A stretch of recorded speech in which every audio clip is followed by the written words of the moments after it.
नमस्कार, मैं हूं आपके साथ हरीश पाराशर। मंदिर के पुनर्निर्माण के बाद से ही यहाँ पर भगवान शंकर की 4 प्रहर आरती की जो व्यवस्था हुई, आज मैं इस 4 प्रहर आरती के महात्म्य को साझा करना चाहूँगा। लीजिए सुनिए आज के अध्याय में शिव की 4 प्रहर आरती।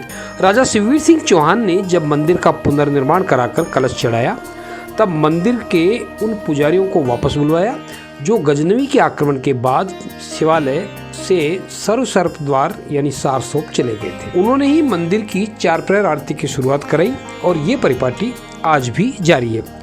सबसे पहले मैं जिक्र करूंगा घुश्मेश्वर महादेव की मंगला आरती यानी तड़के होने वाली आरती का। मंगला आरती से पहले जलारी को विधि विधान से खाली किया जाता है ताकि जलमग्न ज्योतिर्लिंग के आम जन दर्शन कर सके। बाद में पूजा अर्चना का दौर शुरू होता है, जिसका सौभाग्य पाराशर पुजारियों को मिला है।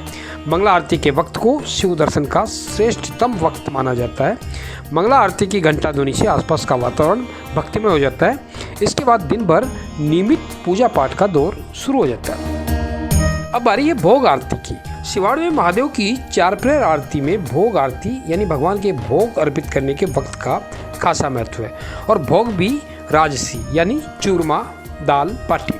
यूँ तो घर परिवारों में आज भी चूरमा की रसोई कोई खास मौके पर ही बनती है। शिव मंदिरों में जलाभिषेक, सहस्त्रघट आदि होने के कारण चूरमा, दाल, बाटी की जोनार होने लगी है। लेकिन आज से सदियों पहले मंदिर के पुनर्निर्माण के वक्त ही मंडावर के तत्कालीन शासक शिववीर सिंह चौहान ने घुश्मेश्वर महादेव के लिए चूरमा बाटी का नियमित भोग लगाने की व्यवस्था कर दी थी। उसे ही भोग सामग्री ठिकाने की ओर से देने का क्रम शुरू हुआ।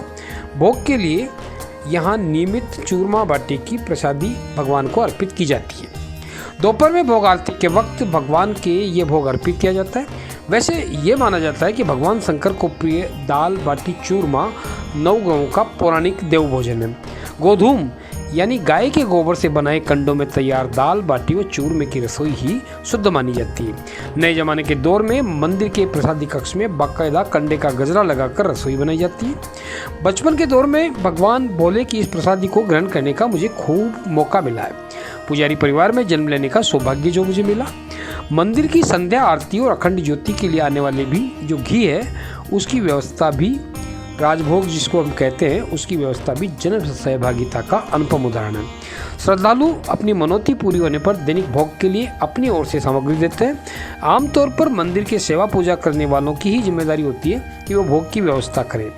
ये इस कृपाई है कि लंबे लॉकडाउन का जो दौर हुआ कोरोना में, उस दौर में भी राजभोग का एक क्रम बदस्तूर जारी रहा।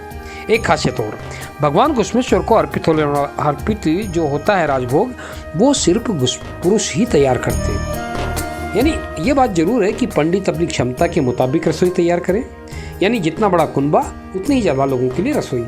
भोग लगाने से पहले पूरे मंदिर परिसर को अभिमंत्रित जल से शुद्ध करते हुए श्रद्धालुओं की आवाजाही रोक दी जाती है। महाशिवरात्रि के दिन गांव का कोई भी हिंदू परिवार ऐसा नहीं होता जहां चूरमा बाटी की रसोई नहीं बनती हो, और मंदिर में घर घर आने वाले जो भोग है उसको रखने के लिए शिवरात्रि के दिन तो बड़े बर्तनों का इंतजाम करना पड़ता है, बड़े बड़े ड्रम तक। राजभोग आरती के दौरान मुख्य गर्भगृह के अलावा प्रतापेश्वर मंदिर तथा प्रवेश द्वार से सटे हनुमान मंदिर में भी भोग लगता है। आज के लिए इतना ही। कल मैं संध्या आरती और शयन आरती के साथ अगली कड़ी में फिर हाजिर होऊंगा। मुझे दीजिए इजाजत। नमस्कार।